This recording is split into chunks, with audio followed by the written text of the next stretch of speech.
Pesantren As-Salafiyah Hidayatul Mubarokah berada di Pondok Rajek, Depok, Jawa Barat. Pesantren ini didirikan oleh Ustadz Rizal Nawaseh yang biasa dipanggil santrinya dengan sebutan Abah. Abah mendirikan pesantren ini karena keresahannya melihat banyak anak yatim, anak miskin, dan anak terlantar yang putus sekolah dan berkeliaran di jalanan. Abah pun menyewa sebuah lahan kosong yang di atasnya ada kandang-kandang peternakan ayam. Inilah tempat para santri laki-laki beraktivitas. Karena lantainya terbuat dari bilah-bilah bambu, maka kalau berjalan, apalagi berlari, maka lantai ini akan berbunyi berderit-derit. Nah, di area ini juga terdapat musola dan juga kamar santri laki-laki. Nah, bagaimana kamarnya? Ayo, ikut saya. Kita lihat ke kamarnya.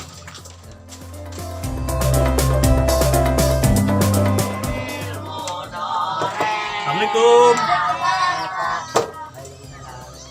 Boleh saya masuk? Ganggu nggak?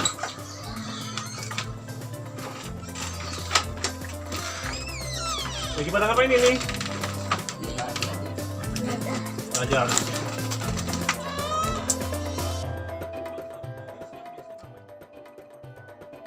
Pondok Pesantren As-Salafiyah Hidayatul Mubarokah, saya langsung pemimpinnya, dan ini pondok asal muasalnya dari kandang ayam negeri.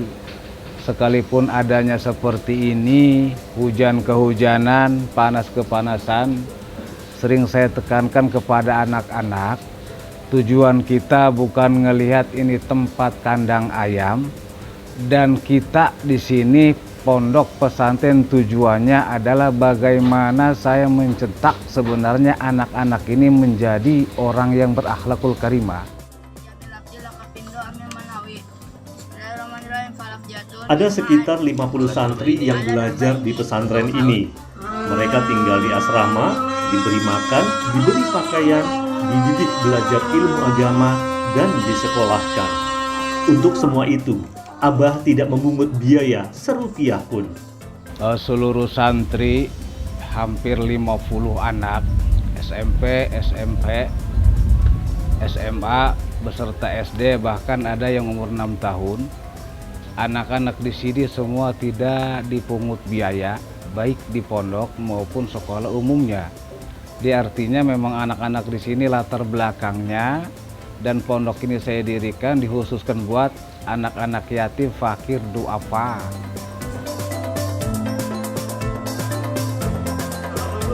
Para santri di sini mengaku bersyukur bisa bertemu dan mondok di pesantrennya Abah Rizal.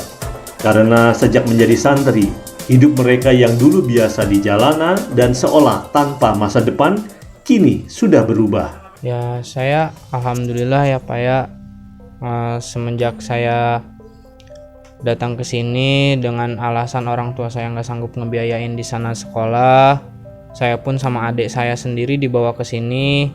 Alhamdulillah semuanya di sini saya ditanggung sama Abah sama Umi. Dari mulai biaya makan saya, seragam saya, buku-buku saya, tas, sepatu, semuanya udah ditanggung sama Umi. Dan saya alhamdulillahnya semenjak di sini juga saya dapat banyak ilmu yang Abah kasih gitu, Kak. Mimpin tahlil, saya bisa doa-doa, Abah juga ngasih ke anak-anak, ke saya sendiri. Ya alhamdulillah saya banyak perubahan semenjak di sini gitu.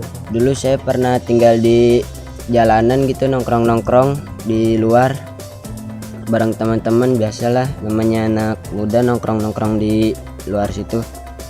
Terus saya nongkrong-nongkrong di situ, di tongkrongan yang nggak benar, saya sampai minum minuman yang nggak boleh diminum gitu sebenarnya di agama.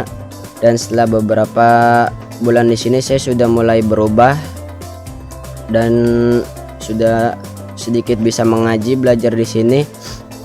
Setelah setahun yang mendatang ini saya sudah bisa membanggakan keluarga saya di rumah, karena saya sudah bisa merubah semua sifat-sifat saya yang dulunya saya bandel, sekarang alhamdulillah sudah menjadi lebih baik.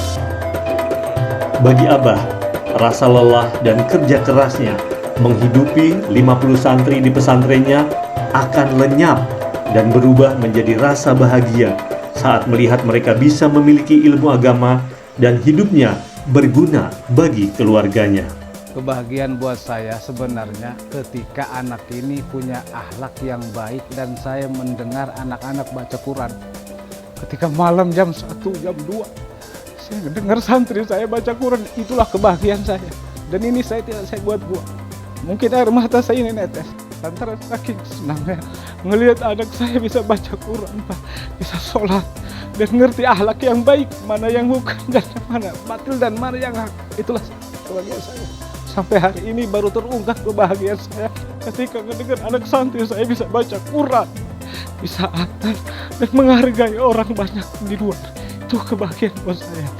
Lelah, payah, panas, keringat banting tulang, dibelaan saya seperti apa, yang penting anak santri saya ini punya ilmu, itu kebahagiaan saya.